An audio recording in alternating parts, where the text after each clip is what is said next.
Merci à toutes et à tous d'être là pour la rencontre autour du dernier livre de Valérie Robert, qu'on ne présente plus. Donc c'est le 4e livre que Valérie fait chez Libertalia. Il y avait eu le premier, Une culture du viol à la française. Je crois que c'était en 2017. 19. Le sexisme, une affaire d'homme. 10 questions sur le féminisme. Et donc le dernier en date, 10 questions sur la culture du viol. Entre-temps, Valérie a aussi participé et écrit d'autres livres chez d'autres éditeurs qu'elle est venue aussi présenter ici. Donc voilà, on a l'habitude de discuter ensemble et de présenter ses bouquins. Et d'ailleurs, je voulais faire une petite parenthèse pour vous dire que aussi, moi, en tant qu'éditrice de Libertalia, les livres de Valérie m'ont aussi beaucoup servi pour ma pensée personnelle, pour affiner des choses sur les questions féministes. Enfin, voilà. Donc vraiment, merci. Voilà, c'est important de le dire aussi. Donc, alors, le bouquin qui, pour moi, a été très important et je pense a aussi été très important dans l'histoire de la pensée féministe, c'est évidemment Une culture du viol à la française, qui à l'époque, quand on l'a beaucoup présenté ensemble, on a tourné dans pas mal de librairies et ailleurs, et à chaque fois revenait la question à la française. Donc... c'est-à-dire, donc, une culture du viol, ça choquait personne, mais à la française, là, tu dis, bah, d'accord, ok. Ouais, non, mais limite, c'est pas la japonaise, voilà. Donc, en fait, on s'est bien aperçu à cette époque-là que cette expression, personne ne l'employait. Il y avait un gros... Enfin, je pense que tu es une des premières personnes à vraiment avoir écrit dessus en France, puisque le terme était beaucoup plus connu dans la culture anglo-saxonne. Et en fait, j'aimerais bien commencer par ça, c'est-à-dire on voit aujourd'hui, et notamment on a vu ça au procès de Mazan, que le terme est entré enfin dans l'espace médiatique, mais pas que. Dans plein d'autres publications, les gens se le sont appropriés et j'espère voient bien ce que ça recouvre. C'est aussi pour ça qu'on a fait ce livre, parce que la collection 10 questions sur, c'est exactement fait pour ça. Des livres courts, synthétiques, pour comprendre un concept assez facilement, qui renvoie à d'autres ouvrages, en général plus pointus, des essais voilà, beaucoup plus denses. Et c'est important, je pense, pour bien voir ce que ça recouvre, de faire aussi des ouvrages plus de vulgarisation, où on rentre dedans plus facilement. Je pense notamment à des jeunes filles ou à des jeunes garçons qui voudraient s'intéresser à un sujet. Donc, est-ce que tu pourrais nous dire, en l'espace de 6 ans, comment tu perçois ce terme, comment tu expliques qu'il soit enfin entré dans le vocabulaire courant, c'est peut-être un peu gros, courant, mais en tout cas maintenant c'est quelque chose qu'on identifie. Comment tu analyses cette évolution? Bonsoir. En fait, mon constat, il est à la fois positif et puis amer, parce que je ne vais pas me changer quand même. C'est un peu comme le terme féminicide. Je vais peut-être vous faire un petit rappel de l'historique du terme féminicide. Donc le terme fémicide, pas féminicide, le terme fémicide, il naît dans les années 80. Et donc il désigne le fait de tuer une femme parce qu'elle est une femme, pour des raisons sexistes. Et dans les années 90, il va y avoir 2 Mexicaines, dont une anthropologue, qui vont travailler donc sur les fémicides de masse qui se passent à Juarez, à la frontière mexicano-états-unienne. Et elles vont réinventer un terme, d'abord pour des raisons linguistiques et ensuite pour des raisons politiques sur lesquelles je reviendrai. Elles vont créer le terme de féminicide. Et elles vont rajouter quelque chose de capital qu'on a un peu oublié dans notre définition actuelle du mot féminicide en France. C'est qu'elles veulent rajouter que l'État en fait couvre ces crimes. Qu'en fait, s'il y a autant de crimes, s'ils ne sont pas résolus et s'ils peuvent être perpétrés, c'est parce que l'État a une responsabilité là-dedans. Et c'était vraiment capital dans l'histoire du terme féminicide. Et donc, après, le terme s'est imposé en Europe. On a choisi ce terme-là. Mais en Europe, il a perdu ce côté Impunité. Alors bien évidemment, on ne peut pas comparer le Mexique avec la France. L'impunité qui existe au Mexique et qui est réelle, avec vraiment des complicités énormes, n'existe pas autant en France. Pour autant, on constate jour après jour l'impunité dans laquelle les 3/4 des féminicides n'auraient pas dû avoir lieu parce que les femmes avaient porté plainte avant, parce qu'il y avait plein de signaux d'alerte. Et c'est la même chose pour les viols. Et on constate que le terme féminicide a très rapidement pris... les journalistes n'emploient plus le terme de crime passionnel, ils emploient désormais le terme de féminicide. On pourrait s'en réjouir en se disant que c'est plutôt quand même une bonne nouvelle, mais on constate que c'est devenu un terme qui est uniquement descriptif et qui désigne uniquement les meurtres de conjoints, les meurtres par conjoint ou ex-conjoint d'une femme. Or, c'est évidemment pas ça, hein, c'est le meurtre ou l'assassinat d'une femme à cause de son genre, le féminicide.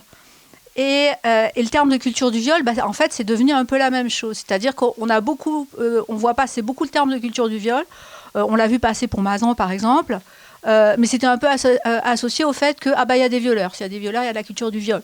Et en fait, ça semblait nous laisser croire que la culture du viol, ça concerne que ceux qui violent. Et ça ne concerne pas toutes nos sociétés.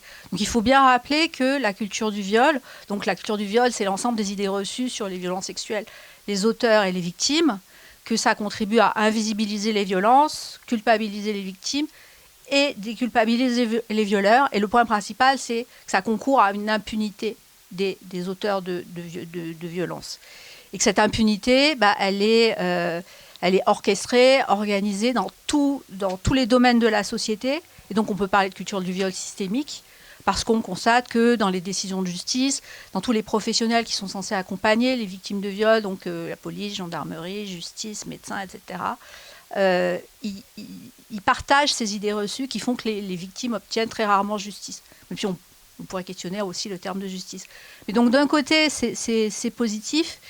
Et de l'autre côté, en fait, il faut pas oublier que ces deux termes, féminicide et culture du viol, sont des termes très forts et très militants. Et que le militantisme n'est pas un gros mot, hein. On prétend pas être neutre, en fait, jamais. Et que, en fait, quand les gens s'en emparent aussi rapidement, dans un contexte en plus qui est très droitisant, avec à l'heure actuelle une France qui est fascisante, clairement, on peut s'étonner à se dire mais comment ça se fait que ces termes-là soient si rapidement employés, y compris par des gens qui sont au gouvernement, donc qui globalement sont d'extrême droite. On peut se demander pourquoi ils emploient ces termes-là. En fait, ils les dépolitisent. Et donc c'est important de toujours rappeler la source de ces termes. Oui, tu veux dire que du moment où c'est récupéré, c'est vidé de son sens. Et effectivement, ce livre aussi est là pour ça, pour bien rappeler en fait les composantes. Pourquoi ? Qu'est-ce qui fait qui fonde la culture du viol ? Je voudrais revenir aussi sur un article que tu as écrit dans La Déferlante qui m'avait beaucoup fait réfléchir, notamment donc, sur les viols de Mazan. C'est-à-dire que les médias ont évidemment énormément couvert cette affaire et on fait, alors pas que, les gens aussi ont fait de Gisèle Pelicot une sorte d'icône, un exemple, et qu'en fait, faire d'une victime un exemple, ça participe des idées reçues et de la culture du viol. Et que personne... en tout cas dans les masses médias, ne s'est rendu compte que faire de Gisèle Pelicot une icône de la bonne victime, c'était dangereux. Alors en fait, Gisèle Pelicot cochait toutes les cases de la bonne victime, c'est-à-dire que c'est une femme qui est valide, qui présente bien, qui est bourgeoise, dont les viols ont été filmés. Ça peut sembler bizarre de dire ça, mais voilà, il y a des preuves. Qui pleure pas, qui est pas hystérique, je mets des guillemets à hystérique, mais c'est ce qui nous est beaucoup reproché, qui est pas dans des paroles vengeresses, qui demande la levée du huis clos. Donc on met beaucoup en avant son courage, et encore une fois, c'est opposer les victimes qui n'ont pas porté plainte. Même Gisèle Pelicot est rentrée dans ce truc en disant vous voyez, si je l'ai fait, il faut que vous le fassiez. Non, en fait, non. Si vous voulez pas le faire, ne le faites pas, surtout. Et en fait, donc, ça a contribué à opposer les victimes qui ont porté plainte, les bonnes victimes, qui demandent la levée du huis clos, qui ne sont pas vengeresses, etc. Et puis les autres, Et là, on constate d'ailleurs que ça commence. Donc, sa fille, Caroline Darian, vient de porter plainte contre son père pour viol. Et j'ai commencé à regarder sur les réseaux sociaux qu'on commence à opposer les deux. On commence à opposer Gisèle Pellicot, le courage et la dignité de Gisèle Pellicot, versus Caroline Darian qui voudrait faire de l'argent. Parce qu'il est bien connu qu'on fait de l'argent avec son viol. Parce qu'elle a sorti 2 livres. Alors que, j'imagine même pas la souffrance de Caroline Darian, parce que ça peut sembler choquant, ce qu'elle dit dans les médias quand elle dit « ma mère a eu la chance que ces viols soient filmés ». Mais oui, c'est jamais le cas d'aucune victime, en fait. Et donc, il y a eu ça. Il y a aussi le fait que je comprends qu'on ait besoin d'avoir des icônes, mais on constate bien, si vous regardez la couverture médiatique du procès Le Squarneck qui se déroule à l'heure actuelle, il est très très peu couvert et on en parle très très peu. Et je pense qu'on en parle peu parce qu'il n'y a pas de victimes identifiées et qu'on avait besoin d'avoir des victimes identifiées.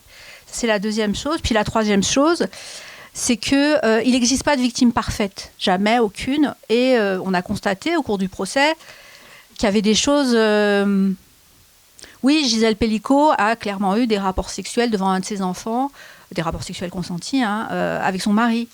Gisèle Pellicot a refusé lors du procès qu'on évoque les 2 cold cases pour lesquels son mari est accusé, donc un meurtre et une tentative de viol, en disant c'est mon procès. Elle a refusé qu'on évoque les viols de sa fille en disant non, on se concentre sur moi. Gisèle Pellicot n'est pas une victime parfaite, ça lui enlève rien de dire ça. Mais c'est important de rappeler que cette famille était profondément dysfonctionnelle, avec un inceste qui était très présent, dans lequel visiblement Gisèle Pellicot a participé, où elle a couvert des choses, et le dire n'empêche pas qu'elle est pleinement victime de ce qu'elle a vécu par ailleurs. Mais lorsqu'on transforme quelqu'un en icône, c'est extrêmement dangereux parce que ça la dessert. Alors, le troisième point en plus, c'est que tout le monde a évoqué le courage de Gisèle Pellicot, sans se dire, mais elle est peut-être tout simplement profondément dissociée. Donc la dissociation, c'est un processus psychique lorsqu'on a connu des traumatismes trop profonds. En fait, on n'éprouve plus rien, mais plus rien, ça veut dire plus de souffrance, ça veut dire plus de joie non plus. Il faut savoir que Gisèle Pellicot est dans l'incapacité de prendre des traitements médicamenteux qui l'aideraient profondément, parce qu'avec tout ce que son mari lui a fait absorber, elle ne veut plus rien prendre. Donc j'imagine j'imagine même pas, mais c'est très difficile pour elle. Et lui faire porter la cape de l'héroïne alors on est très seul après un procès. Moi, j'ai des copines qui ont porté plainte. Leur violeur a été condamné, pas de problème. Et elles se sont écroulées après le procès parce qu'il n'y avait plus rien après, en fait. Et Gisèle Pellicot a une telle ferveur mondiale autour d'elle, etc., que lui mettre cette cape en plus, moi, je trouvais que c'était un danger. Et c'était ne pas la protéger, ne pas faire attention à elle. Donc voilà, c'est tout ce que j'avais voulu dire dans cette lettre. Pour aller sur un autre terrain, quand on avait sorti 10 questions sur le féminisme, la conclusion, en gros, c'était que pour sortir de tout ça, il fallait aussi éduquer les enfants, éduquer les garçons, éduquer les filles. Et dans tes livres, tu prends très souvent des exemples, des illustrations dans la culture populaire, notamment dans les films, les livres, que tout ça nourrit les adolescents. Et en fait, aujourd'hui, moi j'ai l'impression, notamment en tant que libraire, avec tous les livres de romance, les films qui peuvent sortir, qu'en fait on n'est pas du tout sorti de ça, quoi.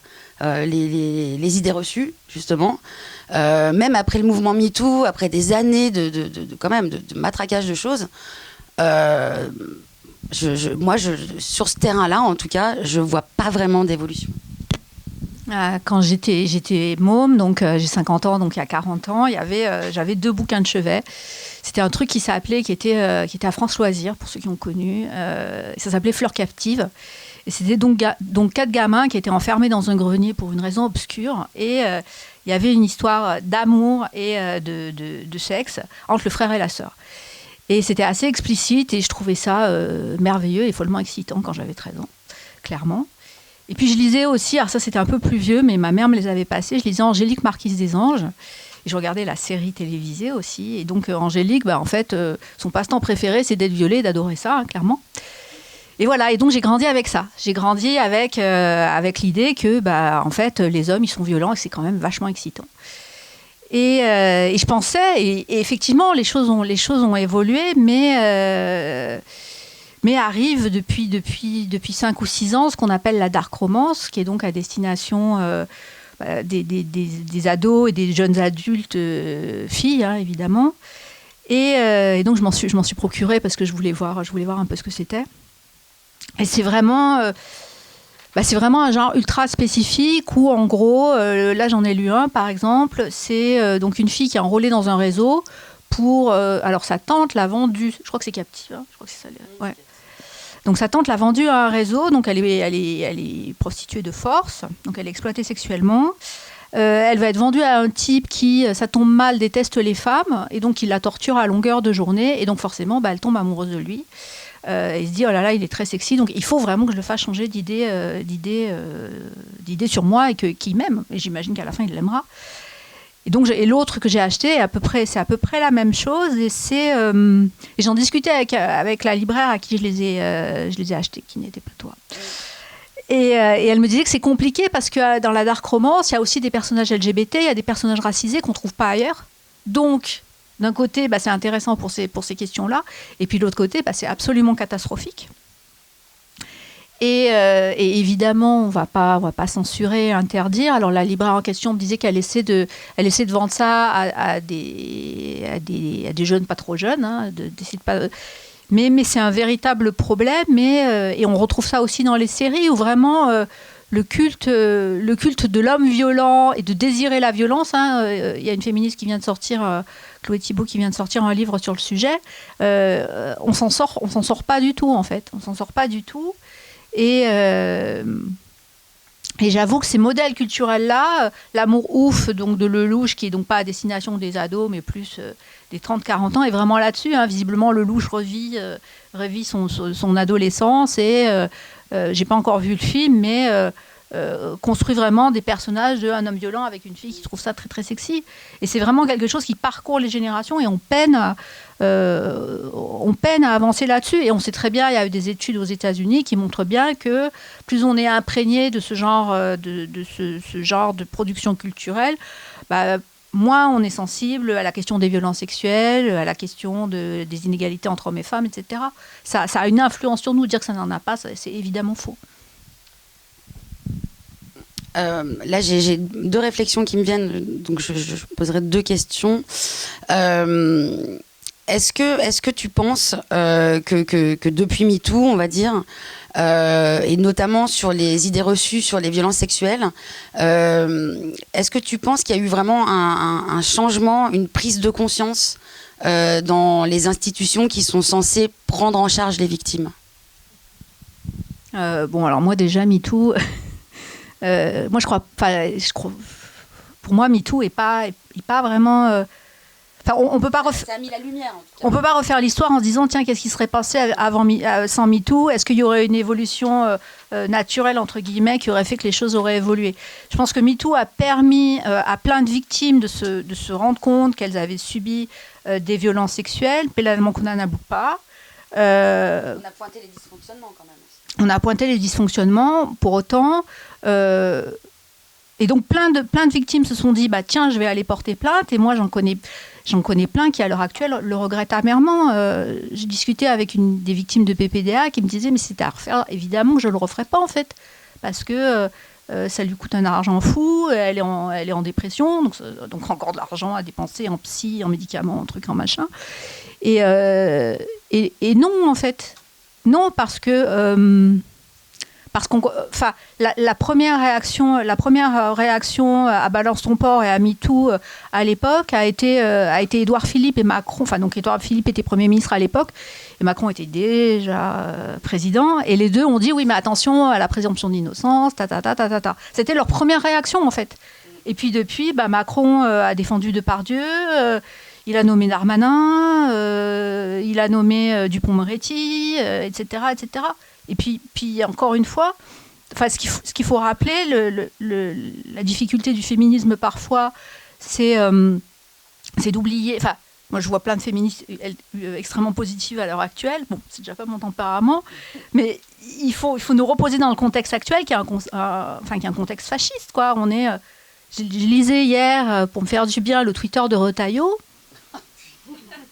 Mais ce type est un fasciste évident. Et donc, dans un pays qui est vraiment fasciste, on ne peut pas espérer que les mentalités évoluent, en fait. C'est pas possible. Les gens ont massivement mis le Front National à l'Assemblée nationale, le RN, mais je préfère dire le Front National, ils l'ont massivement mis. On ne peut pas penser que d'un côté, ils mettent le Front National à l'Assemblée nationale, et de l'autre côté, ils sont féministes ou antiracistes, je ne sais pas quoi. C'est pas possible, en fait. C'est pas vrai. Et puis la gauche, sur la question des violences sexuelles, elle est aux fraises, comme sur beaucoup de questions. Même la police. Oui. Puis la police, voilà. Structurellement, la police, ça me semble compliqué de la faire évoluer sur ces questions-là. Donc, non, je suis pas... Je pense que beaucoup de victimes et beaucoup de femmes, beaucoup de personnes qui ont été victimes dans l'enfance se sont rendues compte. Et je pense qu'un jour, il faudra questionner les conséquences massives psychologiques de ce que ça a fait. C'est-à-dire beaucoup de gens se sont rendus compte que, bah oui, elles avaient été victimes de violences, victimes d'actes délictuels, d'actes criminels, et que derrière, bah, la réponse n'était pas là, quoi. C'est-à-dire il y a eu un magnifique espoir qui a été sabordé, parce que je racontais encore hier sur Insta le cas d'une fille. Je vais vous le raconter parce que vraiment, je le trouve qu'il illustre bien la situation actuelle. Donc c'est une femme qui se relève, qui sort d'une anesthésie, elle vient d'être opérée, et elle sent très clairement qu'elle est pénétrée digitalement. Elle le sent, elle reconnaît l'infirmier qui est chargé de ses soins post-opératoires, donc elle porte plainte. Donc au départ, la plainte, c'est plainte pour viol sur personne vulnérable. C'est requalifié en agression sexuelle, bon, ça on a l'habitude. On lui fera un prélèvement et on lui trouve dans le vagin, je dis bien dans le vagin, de l'ADN de l'infirmier. Là, vous vous dites, bon, bah c'est bon, c'est plié. Eh ben non, la défense a fait intervenir un expert en ADN qui a dit, oui, mais alors vous vous rendez compte, alors ça serait parfaitement possible qu'il lui ait touché la main, que l'ADN du gars se soit posé sur sa main, et que là, la femme, consciemment ou non, se soit doigtée, il ne l'a pas dit comme ça, mais je le traduis, se soit doigtée, que ce soit elle-même qui soit allée mettre l'ADN du gars dans son vagin.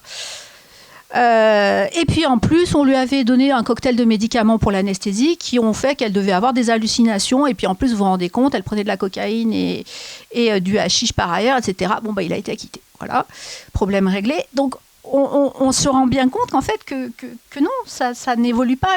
Le nombre de plaintes a connu un petit boom après MeToo. Et balance ton porc, et après c'est redescendu. Et puis, quand on voit comment sont traitées les victimes, il faut quand même rappeler que Gisèle Pelicot, qui avait ces viols qui étaient filmés, on voyait son visage, on voyait le visage des agresseurs, on voyait les actes, elle a été malmenée d'une façon incroyable à l'audience. Donc, si elle est malmenée, la nana lambda qui était défoncée à je sais pas quoi et qui s'est fait violer par le mec avec qui elle couche depuis 3 ans, elle a zéro chance, en fait. Donc, non, ça me semble très, très difficile à l'heure actuelle. Pour continuer donc sur des réflexions tout à fait pessimistes, on voit bien aussi donc ces derniers mois un retour en force du masculinisme, notamment sur les réseaux sociaux. Donc un retour de bâton, un backlash avec ce qui se passe aux États-Unis, le retour de l'homme fort, le gars qui a des couilles. Comment tu t'analyses ici en France ce retour de bâton? Comment tu le qualifierais? Depuis quand? En fait, il y a un truc qui m'a marqué, c'est donc Roman Polanski a violé la première femme connue qui l'ait violée, la première enfant connue qui l'ait violée, c'est Samantha Gamers en 1977. Et l'affaire va ressurgir vers, je crois, 2005, quelque chose comme ça en France. Je ne sais plus pourquoi elle ressurgit, mais elle ressurgit. Et à l'époque, la défense de les arguments employés par ces défenseurs, c'est de dire il n'a rien fait, c'est une menteuse, circuler, il n'y a rien à voir. Et puis tout d'un coup, on va avoir une évolution progressive. Justement, quand la victime, Samantha Gamer, qui a été très malmenée, elle fait les choix qu'elle fait, et voilà, j'ai rien à dire là-dessus, va plutôt dire, bah, moi avec Polanski, voilà, c'est apaisé, etc. Ils vont dire, bon, ok, il a peut-être fait quelque chose, mais c'est pas si grave. Et puis de toute façon, elle était consentante, etc. Machin, ceci, cela. Et ça va être un truc que petit à petit, on va retrouver. Lorsqu'éclate l'affaire du Hamel, on va avoir Goldnadel sur le plateau de je sais plus quoi, qui va pas du tout nier les actes que Duhamel a fait. On pourrait se dire, bah tiens, violer un enfant de, je sais plus s'il avait 13 ou 16 ans, il va dire qu'il l'a pas fait, Duhamel. Et non, Goldnadel dit clairement, vous pouvez même retrouver le passage, il dit, ah bah oui, mais sodomiser un gamin de 16 ans, c'est pas pareil que sodomiser un gamin de 6. Et c'est vraiment une défense qu'on va retrouver de plus en plus. Et très longtemps dans ma vie, j'étais modératrice sur les forums, etc., sur les réseaux sociaux. J'avais la chance de modérer le Figaro. Et j'ai eu entre autres la chance de le modérer au moment où Darmanin a été nommé. Et c'était plutôt stratégiquement, pour Macron, très malin de nommer Darmanin. Parce qu'il avait besoin de renforcer un peu son côté de droite dur.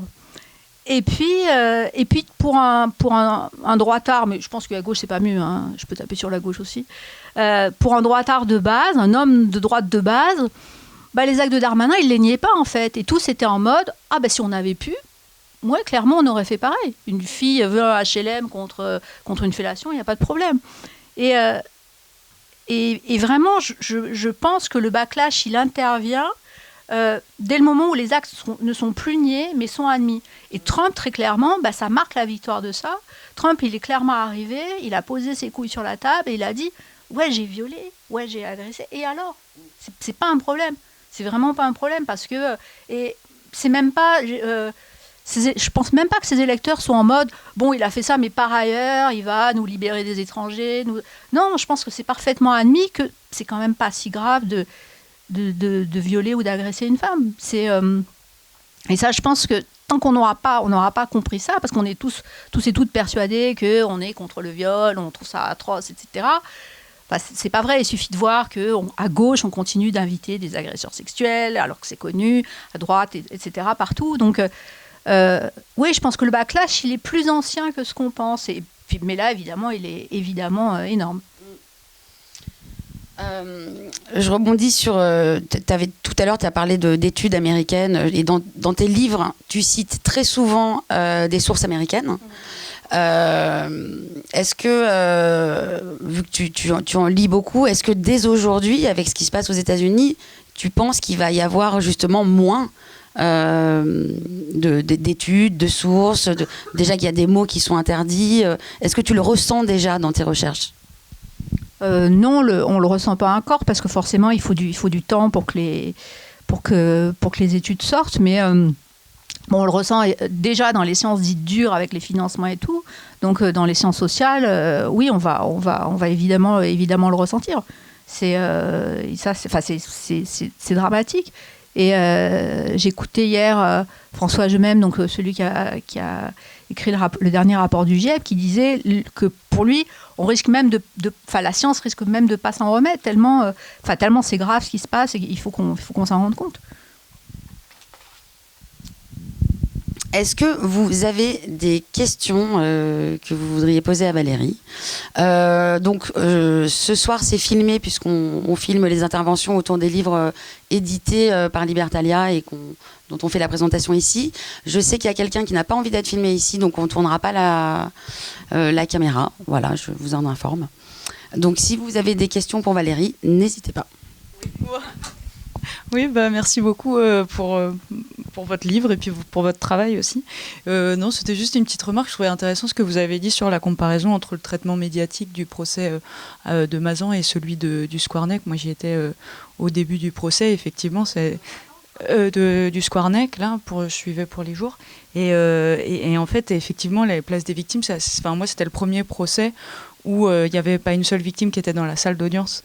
Et donc après, c'était une grosse organisation avec des salles de retransmission, etc. Mais du coup, tout a été fait plus pour comment on organise le procès pour les médias, pour les avocats, mais du coup, c'est vrai que je sais pas. Enfin, moi, j'aimerais bien savoir comment les victimes le vivent, d'être complètement écartées. Ça fait très bizarre. Il y a des écrans de visio en fait où les victimes sont. Il y en a pas une dans la salle. Non, bah non, en fait, c'est une petite salle à Vannes, en fait. Il tourne pour les médias. Pour les 450 journalistes accrédités et puis pour tous les avocats, mais du coup la salle de retransmission pour les victimes, c'est un grand amphi et donc toutes les victimes sont là, donc c'est vrai que je sais pas, je pense pas que ça doit être très agréable d'être dans un tribunal en tant que victime, mais bon, c'est aussi quelque chose d'être mis dans une autre salle, quoi. Donc voilà, mais c'était juste une petite remarque comme ça. En fait, pour revenir sur le procès Le Square Next, qui est quand même très étrange et aussi pas tant que ça, c'est vraiment que on en parle vraiment beaucoup moins que Mazan. Moi, d'un côté, j'avais un peu peur à Mazan, il y a vraiment eu des articles qui sont sortis, en particulier, il y a eu un article dans Le Monde de deux chroniqueurs judiciaires, Robert Diard et puis un autre, qui ont vraiment été orduriers, moi je trouve, sur Mazan, c'est-à-dire qu'ils ont, alors que la plupart des journalistes s'étaient abstenus de retranscrire les titres des vidéos, par exemple, qu'avait écrit Pellico, eux s'étalaient sur leurs propres états d'âme et puis sur les titres des vidéos. Je trouvais que franchement, il n'y avait pas besoin de le dire, en fait.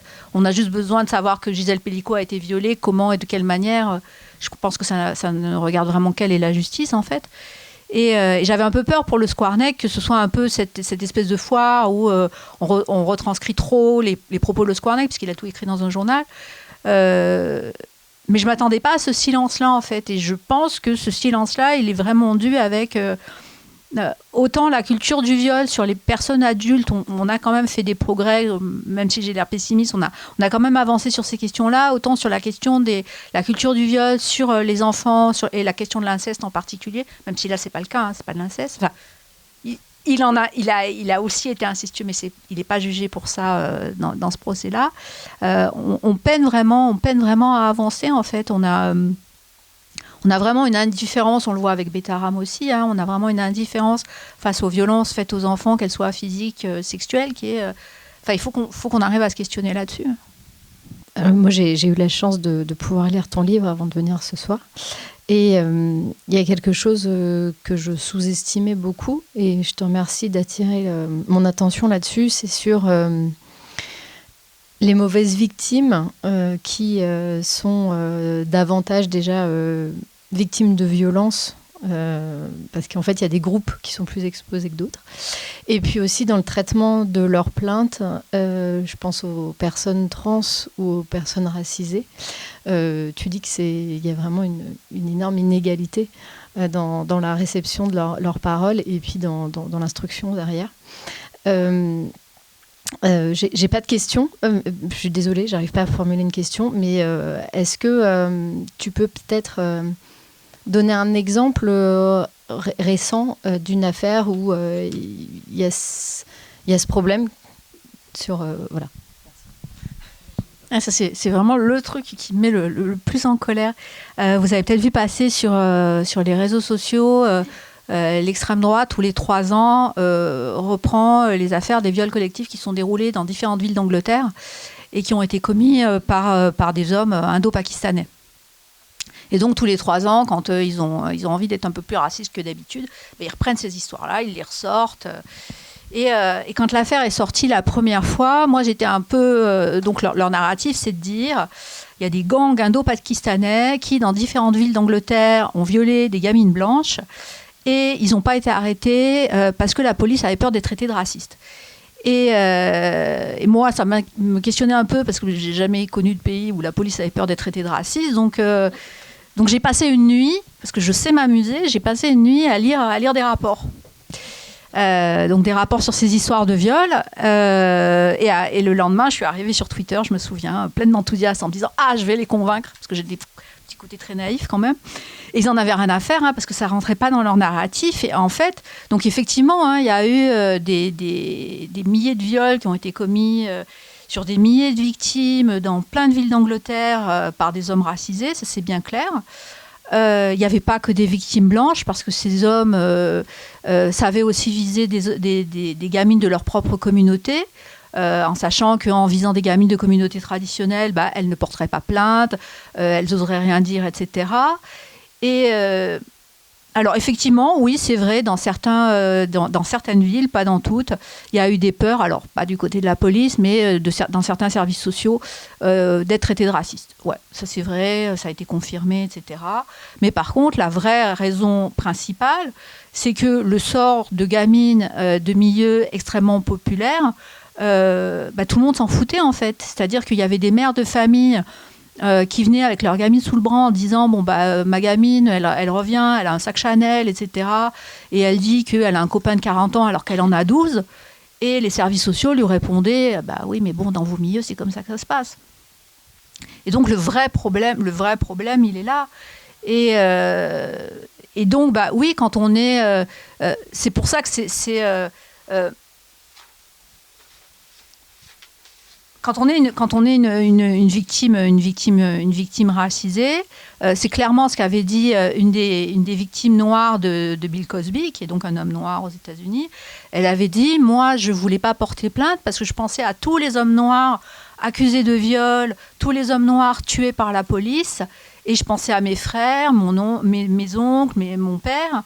Et je savais que ça leur retombait dessus parce que quand un homme noir est accusé de viol, tous les hommes noirs sont jugés coupables. Quand Tariq Ramadan est accusé de viol, tous les hommes musulmans sont accusés de viol. Quand un homme juif est accusé de viol, tous les hommes juifs sont accusés de viol. Donc bien évidemment que le traitement est biaisé. Et pour les femmes trans, donc les femmes trans sont beaucoup plus victimes de violences sexuelles que les femmes cisgenres. Et alors déjà, avec le lobby transphobe qui est à l'œuvre à l'heure actuelle, on constate que les choses sont inversées. On accuse les femmes trans d'être autrices de viol, alors qu'elles sont très clairement victimes de violences sexuelles. Et pour elles aussi, c'est compliqué parce qu'elles savent qu'elles seront moquées à la police, qu'on leur posera des questions plus ou moins gênantes dans les hôpitaux, etc. Donc oui, ça joue beaucoup dans les plaintes. Et l'intersectionnalité, c'est ça aussi, c'est de comprendre que plus on est victime de discrimination, ça semble évident, mais une femme noire lesbienne est plus victime de discrimination que moi, en fait. Je ne comprends pas ce que les gens ne comprennent pas dans l'intersectionnalité, c'est pas plus compliqué que ça, en fait. Voilà.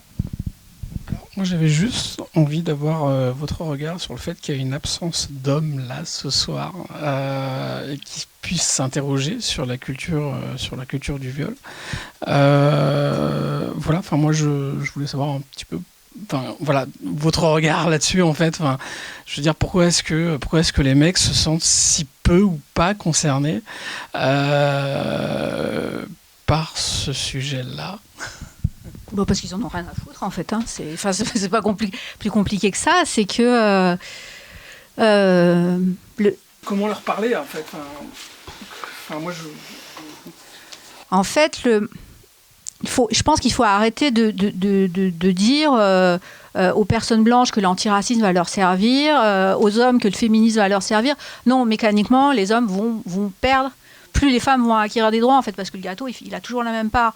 Et quand, dans les années 90, les hommes pouvaient tranquillement mettre des mains au cul, violer des nanas en se disant que, voilà, ils sont quand même bien amusés, etc., ça, c'est plus possible. Donc, je pense que beaucoup d'hommes ont peur de ça, refusent de s'interroger sur leur propre comportement, parce que très clairement, si vous avez plus de 15 ans et que vous êtes un homme blanc, cisgenre, vous avez fait de la merde à un moment donné. Je ne dis pas que vous avez forcément violé, mais vous avez fait de la merde à un moment donné. Et ça, il va bien falloir l'admettre et travailler dessus. Alors, je ne sais pas de quelle manière, parce que si c'est pour voir des multitudes d'hommes aller dans les médias pour dire qu'ils ont violé et qu'ils regrettent beaucoup, non, je crois que ça va me fatiguer. Et comment leur parler J'ai essayé, j'ai même écrit un bouquin entier là-dessus. Mais non, je crois qu'il faut vraiment donner du pouvoir aux femmes, parce qu'en fait le viol n'est pas une question de malentendu, le viol est une question de pouvoir des hommes sur les femmes. Les hommes violent parce qu'ils peuvent violer. parce qu'ils savent qu'ils n'auront pas de conséquences, parce qu'ils ont un pouvoir économique sur les femmes, ils ont un pouvoir structurel, le pouvoir social, etc. Donc plus les femmes auront du pouvoir, moins les hommes en auront et moins ils seront en possibilité de le faire. Mais discuter avec les hommes, alors oui, discuter avec les enfants, discuter avec les adolescents, mais avec vous, non. Je suis déjà hétérosexuelle, je peux pas tout faire, quoi. Je vais rajouter un truc, c'est que hier soir, j'étais au spectacle du collectif MeToo Théâtre. On a publié leur bouquin et elles ont créé un spectacle qui s'appelle Les Histrioniques. Et à un moment, après, il y avait une prise de parole avec le public et il y a quelqu'un qui a posé la question mais pourquoi dans le collectif MeToo Théâtre, il n'y a aucun comédien ? Et en fait, elles ont répondu parce qu'en fait, personne ne nous a jamais contactés. Tout bêtement. Donc elles disent oui, on a des amis comédiens qui nous disent c'est vachement bien ce que tu fais. C'est vraiment bravo pour le collectif, c'est super. Mais à part ça, rien. C'est-à-dire que elles veulent quand même mettre en place des choses dans les théâtres pour pas qu'il y ait des agresseurs qui viennent impunément s'installer, donner des cours dans des conservatoires avec des enfants, alors que des gens qui ont soit été condamnés des fois ou qui ont en tout cas des affaires au cul. Donc cette partie masculine des comédiens et tout ça, ça les dérange pas si un agresseur sexuel vient donner un cours dans un conservatoire, quoi. Enfin, en tout cas, ils vont pas se mobiliser. Nanana. Et l'autre exemple, c'est on a sorti un bouquin qui s'appelait Opération Vasectomie. C'est acheté que par des nanas. Bon, alors voilà, je sais pas. Il y a la Commission nationale contre les violences sexuelles au cinéma qui a lieu à l'Assemblée à l'heure actuelle et toutes les femmes qui ont témoigné à visage découvert et les 3 bons hommes qui ont témoigné, là, donc il y a Ninet, Lelouch et puis je ne sais pas quel autre, ils ont demandé à témoigner mais à huis clos, au secret. Donc voilà, je crois que je sais pas, j'ai pas mieux à vous dire, je suis pessimiste, mais ça fait mais même sur des rencontres où ils sont pas ils sont moins concernés, on pourrait se dire ça va pas les impacter. J'avais une copine qui avait sorti un bouquin sur les violences obstétricales, donc on pouvait se dire là, ils sont pas médecins, donc au moins ils vont venir, puisque c'est globalement peut-être leur nana, leur sœur, leur mère qui a été victime de violences. Non, ils venaient pas non plus, donc non, je crois que, je sais pas, il faut alterner la carotte et le bâton, je sais pas, quelque chose comme ça, je pense. Il y avait une question derrière, je crois. Non, mais moi c'était pour savoir quelle avait été votre réaction à la tribune de Caroline Fourest, avec Jaoui. On arrive. On y est.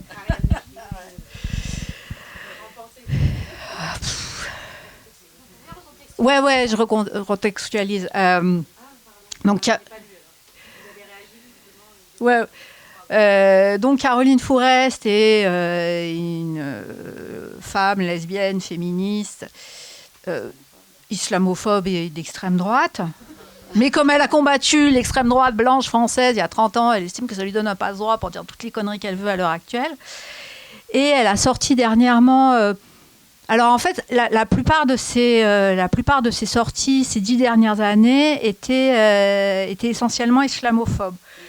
Et puis là, elle a franchi un autre cap, et je ne dis pas que c'est plus grave, je montre juste que c'est un cap de plus, où là, elle commence à remettre en cause les victimes de violences sexuelles, et donc elle a sorti un livre, où d'ailleurs elle reprend l'idée d'une culture du viol à la française, où elle dit que je ferai partie de ces féministes qui excuseraient les violeurs lorsqu'ils sont racisés. Et ce que je pense de sa tribune, en fait, elles utilisent donc elles ont sorti une tribune le 8 mars pour expliquer que donc elle a péniblement trouvé 14 personnes, dont au moins deux personnes qui ont plus de 80 ans, pour signer son truc. Et dedans, il y a Agnès Jaoui, Mouchkine, il y a des noms qui font un petit peu mal quand même, c'est triste. Et donc elles disent que il y a un féminisme intersectionnel qui excuserait les violeurs lorsqu'ils sont racisés, et qu'elle revendique l'idée d'un féminisme universaliste, laïque, etc., et qu'elle s'oppose à toutes les religions parce que c'est le premier des patriarcats, et donc le voile, et elles ont mis 2 Iraniennes dans leur... 2 franco-iraniennes dans leur pétition, donc comme ça permet de les brandir quand on va les accuser d'islamophobie. Ce que j'en pense...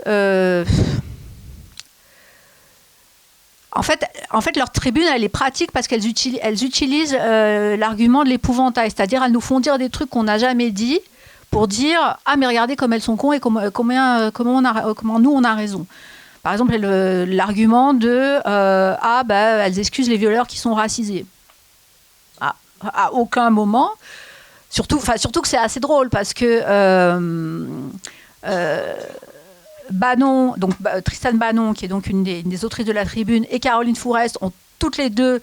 Alors Fourest a excusé à plusieurs reprises. C'est Polanski. Ouais, c'est Polanski. Caroline Fourest a excusé à plusieurs reprises Polanski, et elle et Tristan Bannon ont excusé à plusieurs reprises Nicolas Bedos, qui sont tous les deux des hommes juifs, donc des hommes racisés. Donc on pourrait leur rétorquer qu'elles aussi. Elles excusent visiblement des hommes racisés. Qu'elles ont visiblement toutes les tendresses pour les agresseurs sexuels lorsqu'ils sont blancs, puisqu'elles ont quand même beaucoup excusé Depardieu. C'est une tribune qui est confortable parce qu'en fait, qui est contre la laïcité? Si on dit je suis pour un féminisme laïque, bah oui, moi aussi en fait. Juste, moi, ma laïcité, elle n'est pas islamophobe. La leur, elle l'est. Le problème, en fait, c'est qu'on doit passer beaucoup de temps à se justifier de ce qu'on n'a pas dit.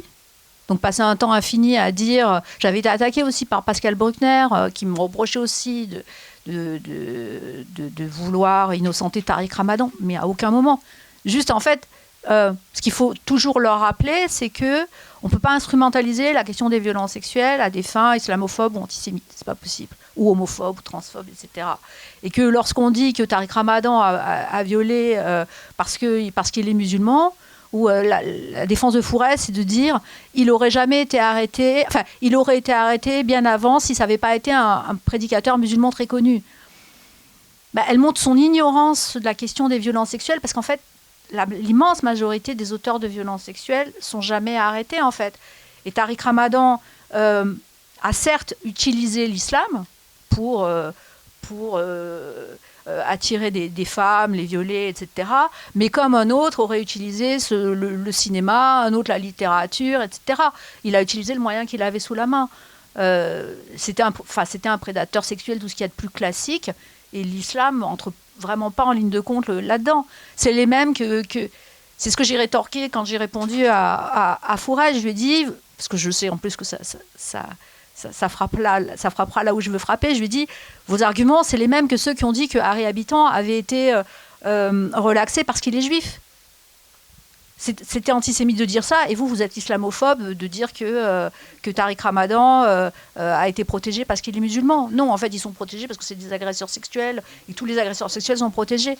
Mais on passe quand même beaucoup de temps à devoir se défendre de choses dont on n'est pas responsable, quoi. C'est ça qui est assez frustrant. Et puis, Fourest, pour son dernier bouquin, a eu alors qu'il regorge de mensonges, il y a eu une lettre ouverte pour dénoncer tous les mensonges qu'il y a dans son livre. Et elle a eu des tribunes dans tous les médias, y compris des médias vaguement de gauche, pour le défendre. Et ça, c'est quand même très frustrant. Juste, est-ce que du coup, on se dit qu'elles sont finalement des chiennes de garde de cette dérive fascisante? Parce que moi j'ai l'impression que dans cette tribune, elles ont donné juste de la matière, presque à Retailleau, à Némésis, à Nous Vivrons, pour continuer à... Comment on, en tant que femme, notamment Caroline Fourest un peu moins, mais c'est vrai qu'Annie Jaoui ou Ariane Nouchkine, c'est compliqué de se dire qu'elles ont perdu tout sens de la sororité. Je ne sais pas si elles l'ont eu un jour, je ne sais pas si moi je les ai un peu mis sur un piédestal à ce niveau-là, mais je pensais qu'on faisait quand même un peu... Alors, je pense très clairement que cette tribune, elle prend corps aussi après le 7 octobre. Elles en ont peu parlé dans la tribune, mais je sais que ça prend corps là-dedans aussi. Si, elles disent le djihadiste. D'ailleurs, j'avais remarqué le singulier qu'elles utilisent quand elles nomment tous les prédateurs. Elles disent le djihadiste. Et je trouvais que de singulariser, de mettre au singulier le djihadiste, ça veut dire que tous les gens du Hamas, alors évidemment, je ne portant le Hamas, c'est pour moi un parti à combattre, pour plein de raisons, mais de mettre le singulier à ce moment-là, ça voulait dire d'entendre que en fait, n'importe qui... Les essentialiser. Les violeurs.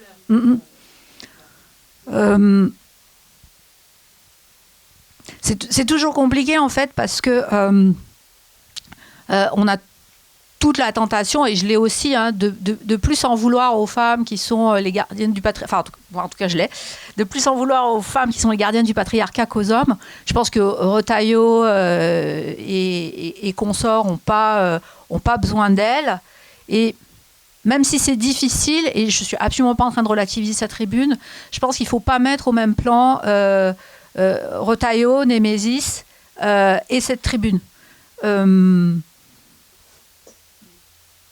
Parce que cette tribune est clairement islamophobe, elle est clairement islamophobe, elle est clairement sexiste. Et une des signataires avait aussi signé un texte transphobe. Elle est clairement, mais elle porte pas les graines du fascisme que portent Retailleau et Némésis. Même quand elles disent féministes totalitaires. Mais ça le disent pour nous. Oui, mais du coup ça a fait écho au tweet de Retailleau qui dit qu'aussi la cause des femmes mérite mieux que ça, que ces méthodes néo-totalitaires. Ah non, mais qu'elle leur donne des arguments, et que Retailleau puisse s'appuyer sur des gens qui restent des démocrates, même s'ils sont islamophobes, c'est bien évident. Mais je pense qu'il est important de différencier. Forest, c'est pas Némésis, vraiment pas. Ça reste, c'est une islamophobe, c'est une raciste, c'est plein de choses, mais c'est pas une fasciste en fait. Pardon, je veux pas parler. Non, mais du coup, je me demande, mais pourquoi justement dans ce contexte-là, elle préfère quand même faire une tribune qui donne presque du... Enfin, elle fait pas une tribune contre Némésis, elle fait une tribune contre toutes les autres. Mais parce qu'elle pense véritablement... Enfin, déjà parce que... c'est comme les femmes qui ont voté Trump aux États-Unis. On peut se dire, mais pourquoi elles votent contre leurs intérêts ? Elles votent contre leurs intérêts peut-être de femmes, mais elles estiment que leurs intérêts de blanches sont supérieurs. Forest, c'est la même chose. Elle considère clairement que l'islam est un danger en France et que c'est la priorité. Et elle considère, ces femmes-là considèrent clairement, alors même si c'est en sous-texte que... la société française a abandonné les femmes juives. Bon, ça, je ne peux pas leur donner de temps là-dessus. Il faudrait faire une autre rencontre sur le sujet. Mais qu'elle considère aussi que les féministes intersectionnelles présentent un véritable danger. Je pense que quand elles écrivent « on excuse les violeurs racisés », elles y croient vraiment. Elles y croient véritablement. Donc, parce qu'elles sont racistes, voilà, c'est... Moi, j'aurais une dernière question, et puis peut-être qu'après, je sais qu'on a quelques bouquins à te faire signer, puis on va boire un coup. Je me dis juste que depuis le temps qu'on en parle et que tu pointes les idées reçues sur les violeurs, sur les victimes, sur les violences, est-ce que ces idées évoluent un peu, ou c'est toujours les mêmes ? Enfin, j'ai l'impression que, en fait, on peut matraquer pendant des années, parler de trucs et tout, mais que les fondements restent toujours les mêmes et qu'on tourne en rond depuis 107 ans. En fait, on a une assoce qui s'appelle Mémoire traumatique qui fait des enquêtes depuis maintenant peut-être 6 ou 7 ans. Donc, elle fait faire des enquêtes par Ipsos, justement, entre autres, sur les idées reçues qu'ont les Français et les Françaises à l'égard des violences sexuelles. Et on constate que ça évolue un tout petit peu. C'est-à-dire que... par exemple, il y a 6 ou 7 ans, encore 10% des Français qui pensaient qu'un homme ne pouvait pas être violé. Maintenant, je crois qu'on est passé vers 9 ou 8. Donc, en fait, on travaille sur les mentalités, on travaille plus sur les lois. Donc, les mentalités, elles évoluent très doucement. Quand on me dit « Ah, mais qu'est-ce que le procès Pellico a changé ?» Mais j'en sais rien et on ne peut pas le savoir et on ne le saura pas avant 30 ans, en fait.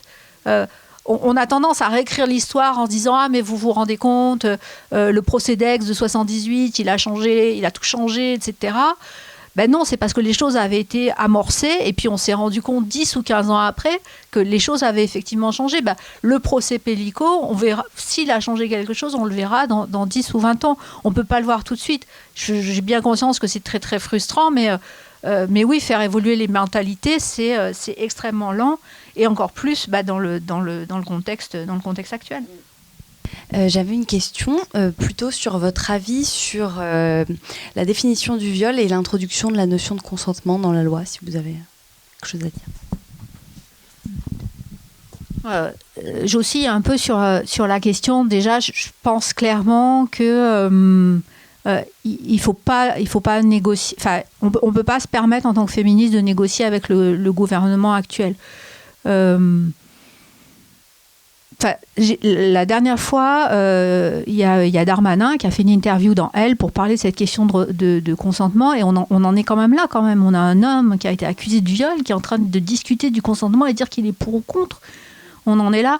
Et je pense que les féministes qui considèrent qu'il faut discuter avec ce gouvernement et en quelque sorte l'adouber en lui disant « Ah, vous devriez faire passer ça, etc. », c'est une grave erreur, parce qu'une loi, ça coûte pas cher.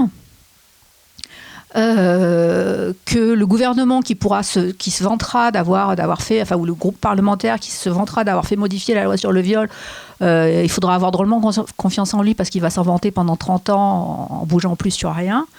Que l'urgence à l'heure actuelle, pour moi, c'est plus de mettre l'argent sur la table, donc les fameux milliards qu'ont eu les Espagnols pour la question des violences faites aux femmes, que la loi. Maintenant, est-ce que je suis pour ?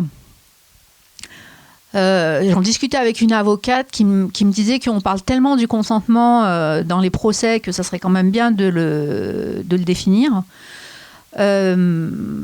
J'entends. Moi, je pense que si on devait modifier la loi sur le viol, moi, je serais assez pour la modifier vraiment en profondeur. Le Canada, dans les années 80, a supprimé le terme de viol de son code pénal.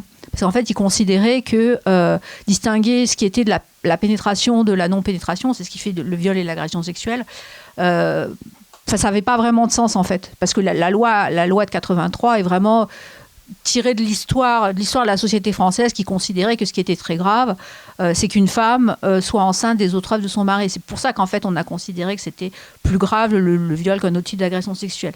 Et maintenant, on en arrive à des aberrations où, comme on se rend bien compte en fait que ça n'a pas vraiment de sens de considérer le viol comme une pénétration vaginale comme pire qu'un cunnilingus, maintenant, le cunnilingus est considéré comme un viol. Alors que, globalement, c'est pas une pénétration, vous voyez. Donc, moi, je retravaillerai là-dessus déjà, je pense. Et en plus, je pense que après beaucoup de discussions, j'ai l'impression que beaucoup de gens n'ont pas compris qu'on ne va pas changer notre droit.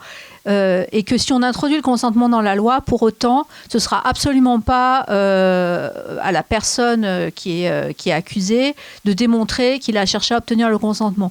C'est à la justice de démontrer qu'il est coupable. C'est pas à lui à démontrer qu'il est innocent.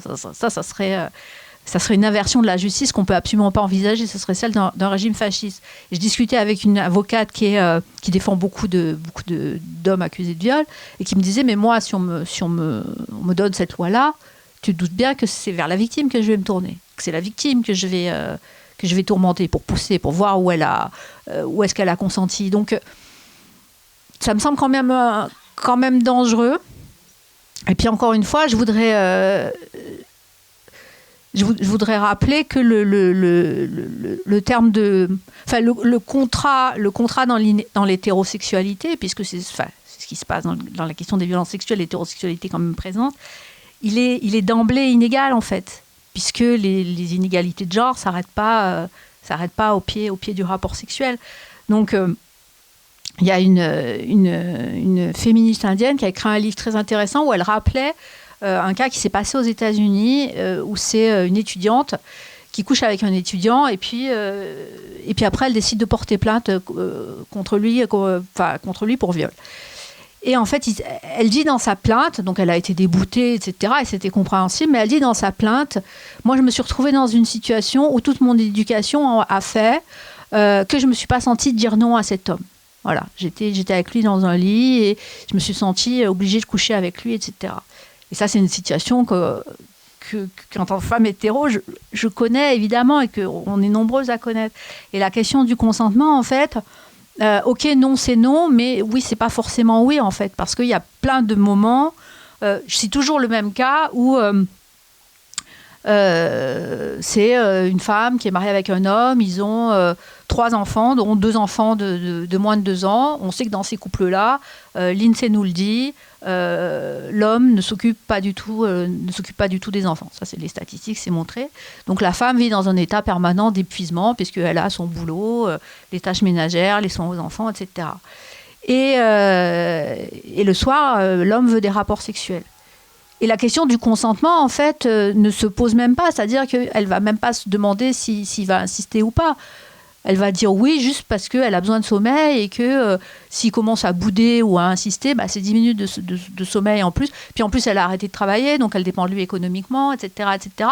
Donc on se rend bien compte que dans ces situations-là, le consentement, il n'existe pas. Ou vous avez fait une rencontre Tinder, vous êtes chez le mec, on sait que les femmes ont moins accès au transport que les hommes. Elles ont moins de 2 roues dans les zones rurales, elles ont moins de vélos, elles en font moins aussi parce qu'elles ont peur, etc. Elles ont moins de ressources économiques, donc elles peuvent moins facilement se payer un Uber. Elles se retrouvent chez ce garçon. Bon, bah, elle va pas dire non, en fait, parce qu'elle sait comment ça se finit quand on dit non. On grandit aussi dans ce truc-là. Hein. On nous a appris toute notre vie que si on disait non à un homme, ça se passait mal. Et le fait est que souvent, ça se passe mal, en plus. Et tout d'un coup, on voudrait qu'on dise non. Bah, on n'est pas maso non plus. Hein. Très souvent, on dit oui en pensant non. Donc, toute cette question du consentement, il ne faudrait pas penser qu'elle va tout résoudre. Et la dernière chose, c'est aussi qu'il y a quand même une...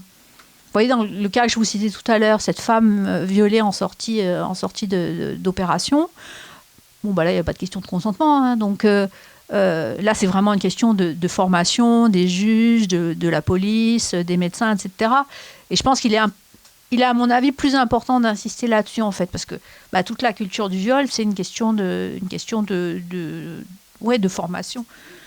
Donc voilà, j'ai pas de réponse très tranchée, même si j'ai fait très long. Je vais juste rebondir sur cette question de formation. On a accueilli ici, il y a quelques jours, Élodie Tuaillon, pour son bouquin, donc elle est avocate, et militante féministe, et elle a dit à un moment, qu'en tant qu'avocate qui défend des victimes, elle a acquis par son militantisme, des fois elle a l'impression, elle parle au juge et elle se rend compte qu'il comprend rien. Et bah là voilà, bon, c'est-à-dire que tous les concepts, des choses qu'elle sort, et qui pour nous, pour des militantes féministes, c'est un vocabulaire normal. Le mec, le juge ne comprend pas. Je l'avais vu à Mazan, j'avais fait une tribune avec une autre militante féministe pour dénoncer ce qui s'était passé avec tous les experts psychiatres qui ont expertisé. Donc déjà, il y avait Bensoussan qui est un masculiniste, hein, qui défend par exemple le syndrome d'aliénation parentale et qui continue à expertiser pour autant des victimes. Et tous ces gens-là, en fait, déjà, ils avaient des analyses qui étaient très curieuses. Par exemple, il y en avait un qui disait « Ah, mais c'est quand même très curieux, cet homme-là, il est homosexuel et pour autant, il a violé une femme, ça ne semble pas très crédible. » Bon, ça, c'est une vision de l'homosexualité qui est quand même un peu curieuse. Et d'autres ont insisté beaucoup sur le fait que c'était des libertins, c'était des hommes qui aimaient regarder des vidéos pornographiques, etc. Comme si, au fond, quand on avait ce genre de paraphilie-là, à la fin, forcément, on devenait un violeur. Or, le vrai problème dans Mazan, c'est pas d'aimer les clubs libertins, c'est pas d'aimer les partout, c'est juste, en fait, de violer des personnes, en fait. Tant qu'on a des paraphilies qui sont légales, on peut bien les avoir. Juste, en fait, pour violer personne. Et les juges ont, semble-t-il, accordé quand même un peu de foi. Hein. Paul Bensoussan s'est répandu dans la presse en disant « Ah, mais Dominique Pellicot, c'est l'homme qui a le plus de paraphilie que j'ai jamais vu, etc. » Mais on s'en fout, c'est pas le sujet. En fait, le sujet, c'est les actes délictuels et criminels qu'il a commis. Et vous le voyez encore dans le cas que je vous citais, là, cette jeune femme violée à la sortie d'une opération. Un médecin est intervenu pour dire « Ah, mais avec le cocktail qu'on lui a injecté après l'opération, avant l'opération, c'est normal d'avoir des hallucinations sexuelles. » Mais ce n'est pas une hallucination sexuelle qu'elle a eue, c'est un viol. Pourquoi, encore une fois, confondre les deux? Il y a vraiment ce genre de choses qui sont répétées et qui montrent vraiment une méconnaissance, en fait, de la question des violences sexuelles. Mais au bout d'un moment, j'ai envie de dire que la méconnaissance, elle est quand même voulue, parce que quand tu as tous les outils à ta disposition pour te questionner, pour travailler, etc., et que donc, dans ta pratique, tu vas être amené à gérer des cas de violence sexuelle, c'est qu'au fond, tu n'as pas envie de travailler sur ton propre cas. Non, puis c'est des postes qui sont très souvent occupés par des hommes. Donc, en fait, même pas, parce que dans la justice, t'as quand même aussi, c'est quand même une profession qui est beaucoup féminisée, et tu as aussi des femmes qui alimentent ce genre de trucs. Hein. Sur ces belles paroles. Que vous dire, on va boire un coup. Vous pouvez venir faire signer votre bouquin si vous voulez à Valérie. Vous dire que pour être informé des rencontres qu'on fait ici, vous pouvez donner votre email à Florent. On fait une petite newsletter pour annoncer les rencontres. Il y en a une aussi pour annoncer les sorties des livres Libertalia. Voilà, donc la semaine prochaine, il y aura 1 ou 2 rencontres. Et puis on va en faire une aussi avec Constantin Alexandrakis. Voilà, donc on a hâte de le recevoir. Merci beaucoup. Merci à vous d'être venus. Si vous pouvez plier votre chaise, comme ça on pourra marcher. C'est par derrière, comme ça. Merci beaucoup. Merci Valérie.